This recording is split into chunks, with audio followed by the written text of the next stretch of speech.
Hello, good morning dear student of class 9. Today we will revise and discuss chapter 2 of physics, laws of motion, force and laws of motion. Okay, as you know, we have already completed this chapter in our offline class, and we also discussed the question. So today we will revise this PDF, first theoretical part concept. After that we will discuss the questions related to this topic. Okay. So this is our first topic, force. What is force? Definition चाहे कुछ भी कहे, real life में हम observe करते हैं किसी body को स्टॉप या फिर मूव कराने के लिए हमें एक एक्सटर्नल फैक्टर की जरूरत होती है, उसको ही हम फोर्स कहते हैं. ठीक है. How we can define force? It is a pull or push or pull which can change the direction of any object or try to change the position of any object.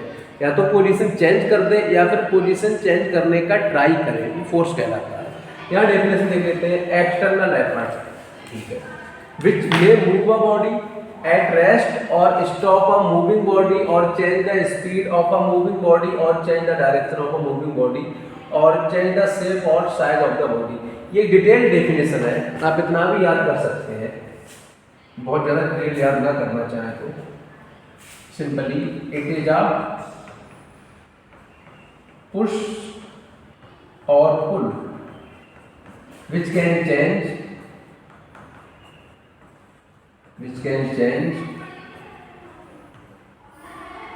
the position of any object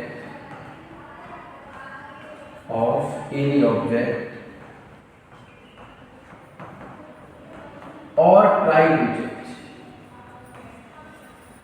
to change. It's called force. अब position में सारे factors cover हो जाते हैं कि rest में है तो मोशन में आ जाना, मोशन में है तो रेस्ट में आ जाना, किसी एक पर्टिकुलर डायरेक्शन में मूव कर रही है तो डायरेक्शन चेंज होना. ये सारे फैक्टर्स हमारे पोजीशन वर्ड में हम कवर कर लेते हैं यहाँ पर पोजीशन या सिचुएशन में. ठीक है.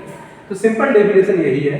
It is a push or pull which can change the position of any object or try to change the position of any object. Broad form में देखेंगे तो ये है force. What force can do, properties of force. और क्या force कर सकता है, वो यहाँ पर है.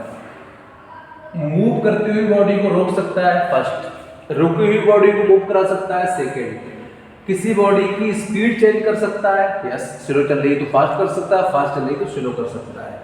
डायरेक्शन चेंज कर सकता है, यस. आप मोड़ सकते हैं लेफ्ट या राइट, जो भी डायरेक्शन है. साइज और शेप भी चेंज कर सकता है, okay. We can squeeze, we can compress or we can extend any size of the body. Okay. तो ये टॉपिक भी यहाँ से कवर होते हैं फोर्स के मामले में. क्वेश्चन क्या आ सकता है, एफर्ट क्या करता है ये. Force can move a body at rest. Already जो रेस्ट पे है उसको वो मूव करा सकता है. ठीक. जैसे ये बोर्ड अभी रेस्ट पे, अगर आप चाहें तो इसको मूव करा सकते हैं. Force can stop a moving body. Force का नाम क्या है, किस फॉर्म में देखते हैं, रिटार्डिंग फोर्स या फिर आपका ब्रेक. व्हीकल्स में जो हम ब्रेक लगाते हैं उसको हम क्या बोलते हैं, रिटार्डिंग फोर्स या फिर ब्रेक, जो स्टॉप करता है चलती हुई चीजों को, स्लो डाउन करता है. Next, force can change the speed of a moving body. कोई बॉडी मूव कर रही है, स्लो है तो उसको फास्ट कर सकते हैं फोर्स की हेल्प से, और फास्ट है तो उसको स्लो कर सकते हैं. चेंज का मतलब होता है इंक्रीज और decrease. Next one, force can change the direction of a moving body. Direction change कर सकता है. Force can change the shape and size of the body. ये सारे फैक्टर्स हमारे फोर्स की कैटेगरी में आते हैं. ओके. तो फोर्स से हमें क्या क्या रखना है, ना केवल डेफिनेशन तो यही आपकी क्या, it can pull or push, push or pull which can change the position of any object or try to change, at least कोशिश कर सकता है. ट्राई का मतलब क्या है, जैसे नॉर्मली आपने पुश किया, डस्टर को पुश किया, बुक को पुश किया, साइकिल को पुश किया, you can push easily or pull easily. But whenever you push a wall, दीवार को पुश कर रहे हैं आप, अकेले ट्रैक है ट्रैक्टर को पुश कर रहे हैं तो ट्रैक्टर ट्रैक आपके हटाने से शायद ना हटे, तो आप कोशिश कर रहे हैं एटलीस्ट. ठीक है. दीवार में सिर मारना, ये कोशिश है. आप पुश कर रहे हैं दीवार को, दीवार हिलने वाली नहीं है आपके पुश से. ठीक है. ठीक हो गया यहाँ तक. तो ये बात यहाँ तक हो गई है फोर्स के बारे में. ओके. ठीक. आगे बढ़ने से पहले हम डिस्कस कर लेते हैं इसके यूनिट्स के बारे में. क्या यूनिट होगा आपका, तो जो यूनिट ऑफ फोर्स है, यूनिट दो फॉर्म होंगे इसके. First one is MKS unit. MKS unit होता है, वो होता है न्यूटन. ठीक है. फिर CGS सेंटीमीटर, ग्राम और सेकेंड अगर आप यूज कर रहे हैं तो वो होता है डाइन। रिलेशन भी कई बार पूछ लेते हैं क्लास 9 में, 1 न्यूटन इक्वल टू 10⁵ डाइन, या फिर 1 डाइन इक्वल टू -10⁵ न्यूटन, किसी भी फॉर्म में ये आपसे पूछा जा सकता है, ठीक है। कैसी क्वांटिटी या वेक्टर क्वांटिटी, नोट्स बनाते जाएंगे, बनेगा तो रिवाइज करेंगे। कैसी क्वांटिटी है? Vector quantity. वेक्टर क्वांटिटी की क्या प्रॉपर्टी होती है? Can be positive, negative and zero, तीनों वैल्यू ही ले सकती है, ठीक है। वेक्टर क्वांटिटी इतना समझ आ गया, क्लियर है? ठीक, आगे बढ़ते हैं। एक एक चीज को हमें नोट करना, महसूस करना है। फिजिक्स का मतलब है फील करना। केवल आप पढ़ते चले जाएंगे अदर सब्जेक्ट की तरफ तो उसमें फील नहीं आएगा। आप रिलेट करें रियल लाइफ से, ठीक। हर डेफिनेशन को रिलेट करें। जैसे force can move a body at rest. Simply एक फुटबॉल है, आपने उसको पुश किया, लात मार दी, किक की, आगे बढ़ गई। Force can stop a moving body, कोई बॉडी चल के आ रही है, आपने रोक दी उसको। Force can change the speed, slow down है, आपने एक्सीलेटर दबाया, आगे बढ़ गई। Force can change the direction, left या राइट, आपने पुश कर दी थी। तो ये चीजें हैं फोर्स में। अब यहाँ देखिए फर्स्ट में क्या कर रहा है, एग्जाम्पल्स है जिससे आपको समझने में आसानी होगी। पहला देखिए क्या कर रहा है, ये पुश, कार को पुश कर रहा है। गाड़ी खराब हुई है बंदे की, कोई मास्टर साहब है, स्कूल जा रहे हैं, गाड़ी खराब हो गई है, स्कूल में टाइम से पहुंचना है ना, 7 o'clock एट मॉर्निंग, तो ये गाड़ी अपनी पुश करके ले जाए, ठीक। ये क्या कर रहा है, आपका स्टॉप कर रहा है, गोलकीपर है और उसको स्टॉप कर रहा है, ठीक हो गया। तो रोक रहा है मूविंग बॉडी को। ये स्पीड अप कर रहा है, चल रही थी, कोशिश कर रहा है कि और फास्ट हो।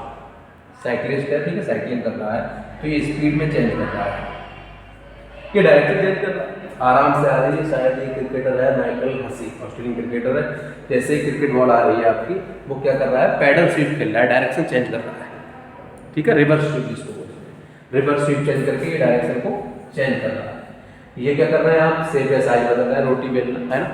तो मम्मी को भी पता है फोर्स क्या होता है, फोर्स लगाने से रोटी का साइज और शेप चेंज हो जाता है, ठीक। ये रोटी बेल रहे हैं यहाँ से, ठीक हो गया। साइज या शेप में यहाँ पर चेंज कर रहे हैं फोर्स लगाने से। ये क्या कर रहा है, डायरेक्शन चेंज कर रहा है। बॉल आई, फील्डर जिधर नहीं है तो रिवर्स स्वीप लगा रहा है। ये स्पीड अप कर रहा है, ये रोक रहा है इसको, ठीक है, ये पुश कर रहा है, मास्टर साहब लेट हो रहे हैं स्कूल के लिए, ठीक है। अब जो दो जरूरी कैटेगरी है फोर्स की, वो हमें समझना चाहिए। इसके बिना समझना हमें थोड़ा सा मुश्किल है। ये देखिए, balanced and unbalanced forces. What do you mean by balanced और अनबैलेंस्ड फोर्सेस? कौन से फोर्सेस की वजह से मोशन होता है, ठीक। तो इसकी डेफिनेशन है, when a number of forces acted upon a body and the body remains at same state, यानी वो मोशन में है तो उसी स्पीड से मोशन कर रही है, और रेस्ट में है तो वो रेस्ट में ही रह रही है, ऐसे फोर्सेस को बोलते हैं बैलेंस फोर्स, ठीक है। यहाँ ये समझाया अभी, मैं यहाँ एग्जाम्पल को समझाता हूँ प्लीज। इधर से हमने इस पे लगाया 10 न्यूटन फोर्स, इधर से भी लगाया 10 न्यूटन फोर्स, और बॉडी इसकी ऐसी, इसको कंप्रेस नहीं कर सकते, ठीक। बहुत मजबूत है, लोहे का स्टील है, तो इसको कंप्रेस नहीं कर सकते। इधर से आप फोर्स लगा रहे हैं, इधर से फोर्स लगा रहे हैं, तो अपनी जगह से हिलेगी नहीं, क्योंकि बैलेंस रहेगा, ठीक है। ऐसे को हम बैलेंस फोर्स बोलेंगे। सेम आपने दो फोर्स और लगाया, इस पर 10 न्यूटन डाउनवर्ड, फिर लगा दिया 10 न्यूटन अपवर्ड, तो इन चारों फोर्सेस का रिजल्टेंट क्या रहेगा, जीरो, और बॉडी नहीं रहेगी। ये फोर्सेस कहलाएंगे बैलेंस फोर्सेस, ठीक है। बैलेंस फोर्सेस में कोई भी मोशन नहीं होता है, बॉडी किस में रहती है, रेस्ट, ठीक। अब अगर मैं कम या ज़्यादा कर दूँ इन फोर्सेस को, वैल्यूज में चेंज कर दूँ, अगर मैंने इधर से कर दिया है, थोड़ी सी चेंज कर दी स्पीड या वेलोसिटी इसकी, सपोज करो यहाँ जो आपका 10 न्यूटन था, हमने कर दिया 20 न्यूटन। अब इधर से 10 न्यूटन से, इधर से 20 न्यूटन से, तो ये इस साइड मूव करेगी, वेलोसिटी जीरो नहीं रहेगी। इस फोर्स का नाम हो जाएगा अनबैलेंस फोर्स, अनबैलेंस। तो what do you mean by unbalance force? A force which can change the position of any object, यानी उसकी वजह से पोजीशन चेंज होगी, या फिर जिनका रिजल्टेंट जीरो ना हो, ठीक है।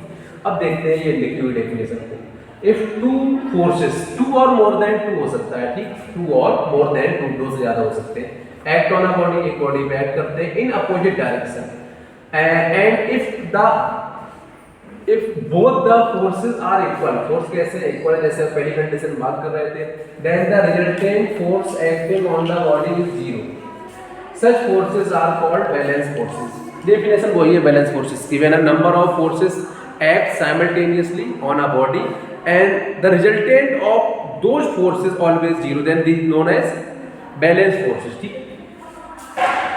Balance forces can not change the state of rest और मोशन, स्टेट और रेस्ट और मोशन को वो चेंज नहीं कर सकते।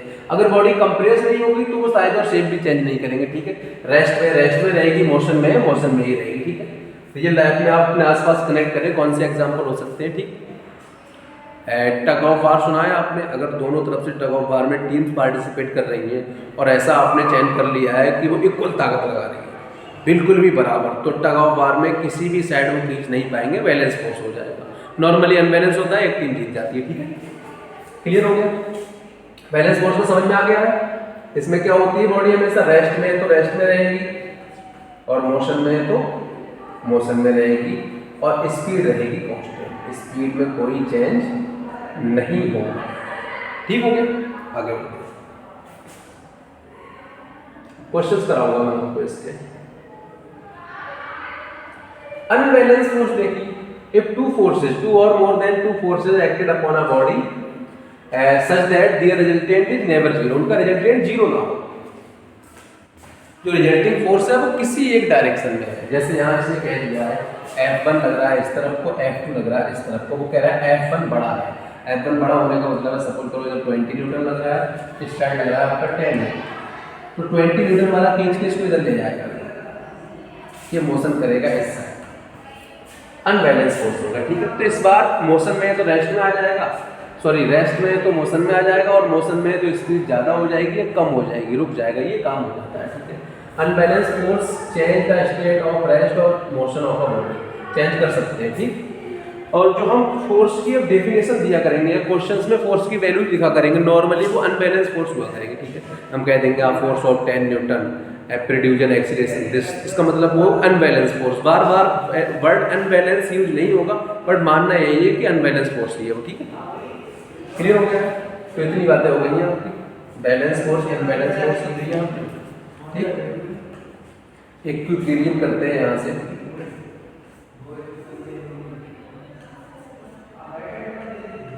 न्यूटन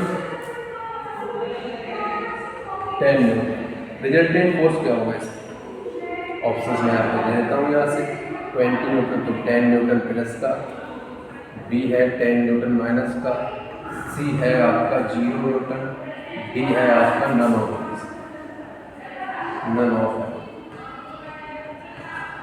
बताएं कौन सा ऑप्शन सही होगा हमारा। ठीक है, अब याद रखिए जब भी वेक्टर क्वांटिटी होती है, एक तरफ पॉजिटिव एक तरफ नेगेटिव लेते हैं, तो इसमें हम यूज करते हैं coordinate x dash y dash. इस डायरेक्शन में जैसे x पॉजिटिव होता है तो पॉजिटिव लेंगे, अगर इधर डायरेक्शन है नेगेटिव।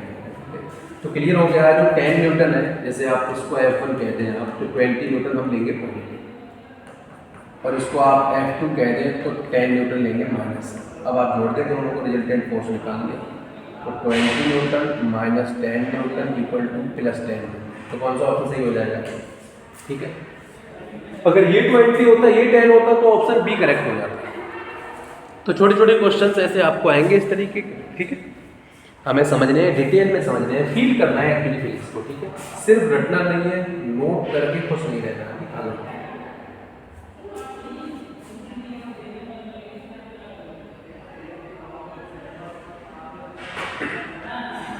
अब फोर्स ऑफ फ्रिक्शन की बात होती है, ये ऐसा फोर्स है जिसको जनरली बुक्स में जो हम 9th की जो भी क्वेश्चंस करेंगे उनमें इसको एब्सेंट मानेंगे, 11th में ही जनरली आता है। ठीक है, ये एक अपोजिंग फोर्स है, थोड़ा सा डिटेल में डिस्कस नहीं करते, थोड़ा सा डिस्कस करेंगे। जब भी कोई बॉडी स्लाइड करती है, मूव करती है किसी सरफेस पर, ये बॉडी अगर मूव कर रही है, फोर्स लगता है, तो आप देखेंगे कुछ टाइम बाद रुक जाती है। सपोज करो फुटबॉल पे हमने किक किया, कुछ समय बाद रुक जाएगी। किसी भी और ऑब्जेक्ट को हमने फेंका, रुक जाएगी। पैडलिंग की हमने, उसके बाद पैडलिंग ऑफ कर दी, मतलब साइकिल नॉर्मली चलेगी, थोड़ी देर बाद रुक जाएगी। तो क्या होता है, एक सरफेस और जो रोलिंग बॉडी है उसके बीच, जैसे ये मोशन कर रही है आगे की तरफ, तो एक अपोजिंग फोर्स लगता है जो रिलेटिव मोशन को अपोज करता है। याद रहे ये फ्रिक्शन तभी लगेगा जब मोशन होगा। ठीक है, रिलेटिव या फिर एक्सटर्नल फोर्स लगेगा। तो रिलेटिव मोशन को क्या करता है, अपोज करता है, ठीक है। डेफिनेशन क्या होनी चाहिए, it is the force between two contact surface which opposes relative motion, ठीक है। फ्रिक्शन फोर्स होता है, force of friction is the force which opposes the motion of an object over a surface. Relative motion क्या है, ज्यादा बेहतर है।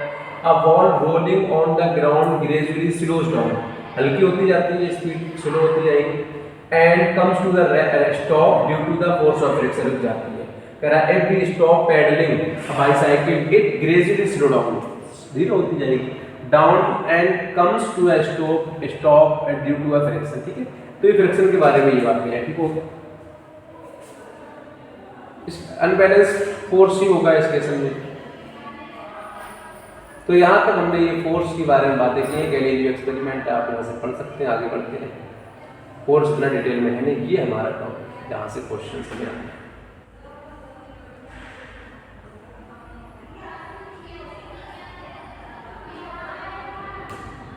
ये हमारा topic Newton's laws of motion. Newton's laws of motion से पहले हम दो टॉपिक पढ़ेंगे।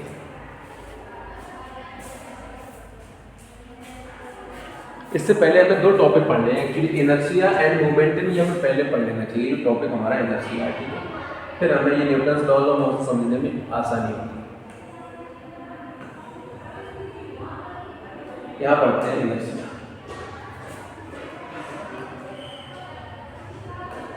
क्या पढ़ते हैं, इनर्शिया।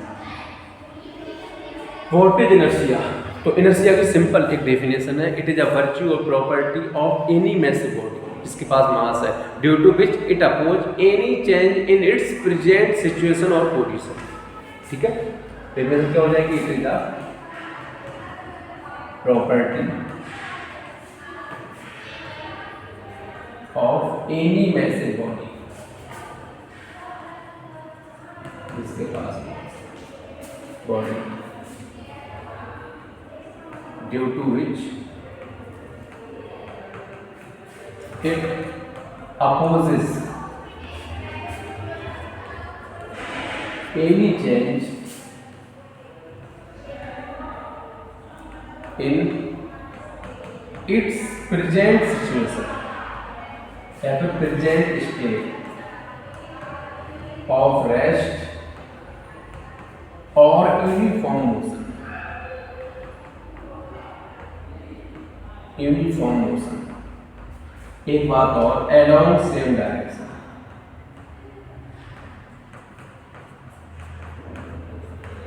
इस डेफिनेशन के कुछ पॉइंट को मैं हाईलाइट करना चाहूंगा जहां से आपको इजी होगा समझने। एक तो डायरेक्शन,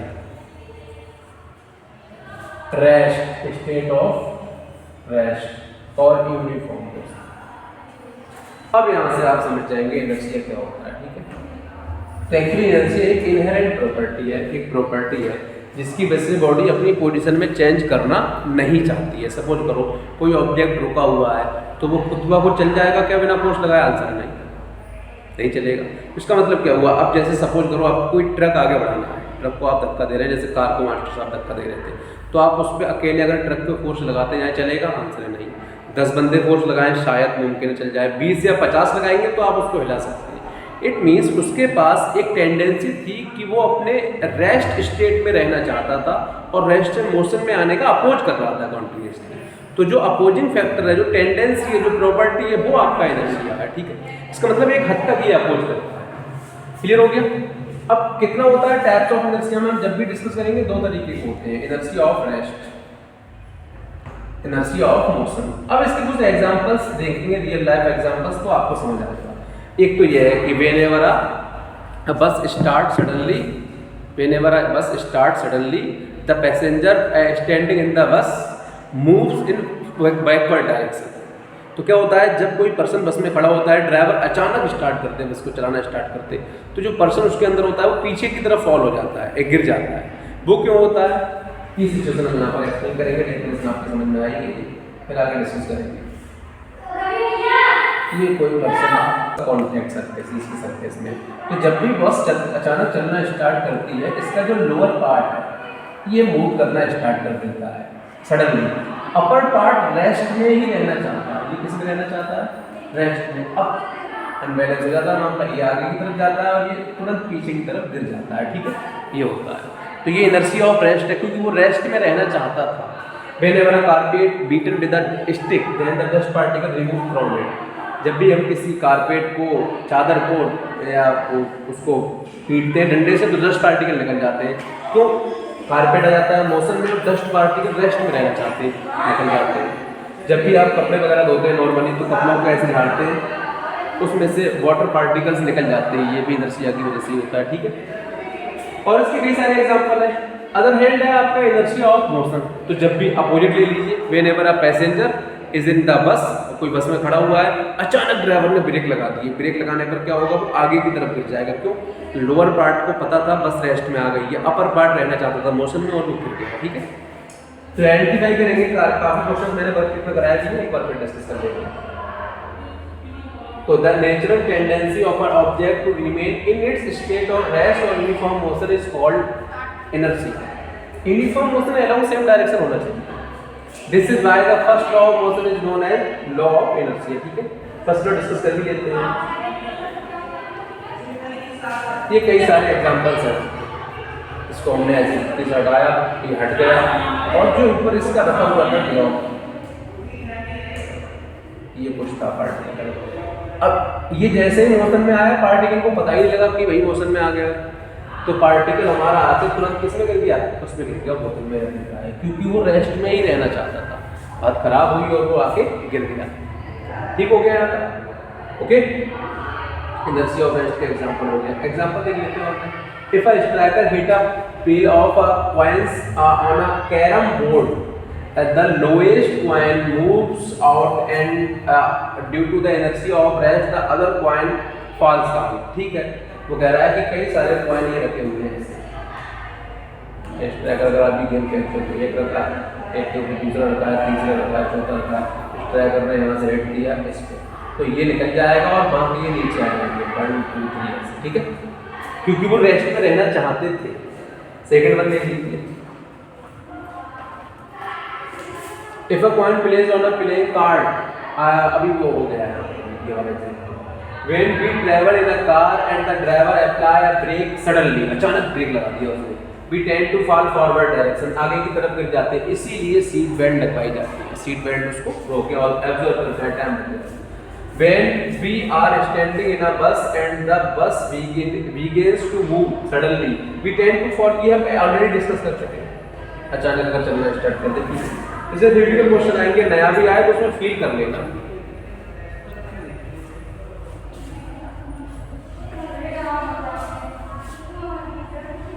ये वही गेम वगैरह वाले हैं। अब ये रिलेशन समझिए, इनर्शिया किन फैक्टर्स पर डिपेंड करता है, ठीक है।